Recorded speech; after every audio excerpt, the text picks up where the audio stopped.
So hello guys, welcome to Wincode partner. So ఈ రోజు topic ఏంటి అంటే మనది కెనానికల్ నేమ్స్ అనమాట.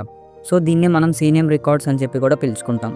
సో ద ఫస్ట్ టాపిక్ వచ్చేసరికి ఏలియాస్ ఫర్ AAAA రికార్డ్స్ అనమాట. ఏలియాస్ అంటే ఇక్కడ ఏం లేదు, ఏదైనా ఒక మనిషికి ఉండే ఒరిజినల్ నేమ్కి ఏదైనా ఒక నిక్ నేమ్ అనేది ఉంటుంది కదా. సో ఆ నిక్ నేమ్స్నే మనం ఏలియాస్ అని చెప్పి పిలుచుకుంటూ ఉంటాం.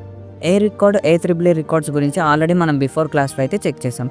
సో ఒక కంప్యూటర్ ఏంటి అంటే ఈ ఇంటర్నెట్లో చాలా మల్టిపుల్ రోల్స్ని అయితే అది పర్ఫామ్ చేస్తూ ఉంటుంది. Such as web server, FTP server, chat సర్వర్గా ఒక కంప్యూటర్ మల్టిపుల్ రోల్స్గా అండ్ మల్టిపుల్ సర్వర్స్గా అయితే రెస్పాండ్ అవుతూ ఉంటుంది కదా. సో అండ్ అదేవిధంగా ఇక్కడ కెనానికల్ నేమ్స్ అనేవి ఎలా ఉంటాయంటే ఎన్ని రకాల సర్వర్స్గా అది రెస్పాండ్ అవుతుందో అన్ని రకాల పేర్లతో దాన్ని పిలవటం జరుగుతుంది. ఒకే కంప్యూటర్ ఎన్ని రకాల సర్వర్స్గా చేసినా అన్ని రకాల పేర్లతో కెనానికల్ నేమ్స్ అనేవి రికార్డ్స్ అనేవి ఉంటాయి.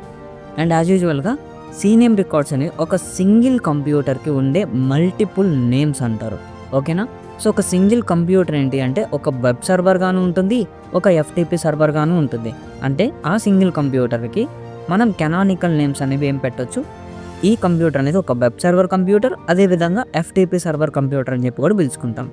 సో ఈ కెనానికల్ నేమ్స్కి సంబంధించి ఒక ప్రాక్టికల్గా అయితే మనం నిన్న వెబ్సైట్లో ఎలాగైతే చూసామో అదే వెబ్సైట్ని యూజ్ చేసుకొని ఈ కెనానికల్ నేమ్స్ని అయితే ఫైండ్ చేద్దాం. ఓకే. సో ఇక్కడ మీరు చూసుకున్నట్లయితే ఈ MX tool box super tool అనేది నేను మీకు ఆల్రెడీ డిస్క్రిప్షన్లో ఇచ్చాను అండ్ అదేవిధంగా కామెంట్ సెక్షన్లో పిన్ చేసి ఉంచాను.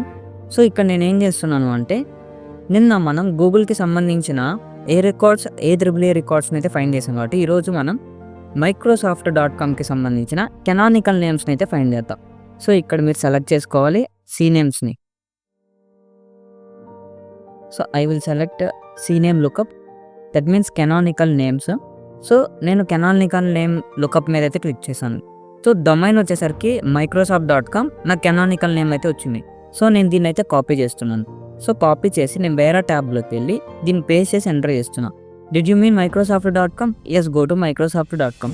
సో జస్ట్ దానికి ఉన్న అనదర్ నేమ్ అనమాట. ఓకేనా.